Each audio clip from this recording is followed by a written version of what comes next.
Non, mais en fait, je ne peux pas me permettre de dire ça, je ne peux pas dire ce que j'ai accompli alors que la personne en face ne sait pas. Elles ne me parlaient pas véritablement de ce qu'elles avaient accompli, de leur talent. Donc c'était vraiment dans l'échange, dans le questionnement que je parvenais à voir toute la richesse de leur parcours et je leur disais, mais vous ne pouvez pas dire que ça. Tout le sens de Next Level, c'est aider les femmes à passer à l'étape d'après, passer un cap.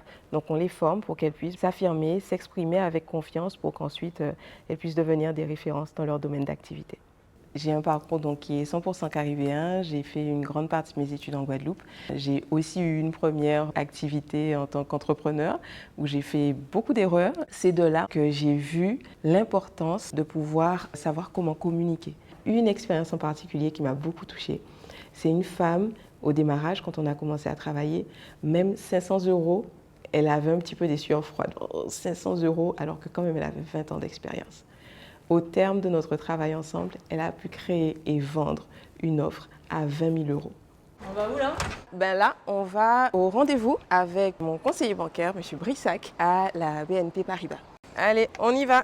M. Brissac, je l'ai rencontré en septembre 2024. C'est là que j'ai eu le prêt puisque la stratégie que j'ai choisie, c'était de me dire que je vais montrer que ça peut fonctionner sans financement bancaire. Normalement, si un projet est viable, il est censé pouvoir fonctionner sans financement bancaire en fait. C'est là où il m'a dit, bon ben écoutez, avec ce que vous me présentez, nous on a envie de faire confiance, il y a le réseau Entreprendre qui est présent et puis j'avais vraiment bien bossé. Next Level est vraiment tout jeune, en fait on a démarré en janvier 2025, on est un organisme de formation hybride, c'est-à-dire qu'on propose de la formation en présentiel mais aussi en ligne, qu'elle soit en Hexagone, qu'elle soit en Martinique, en Guyane, on a même des personnes du Canada donc voilà.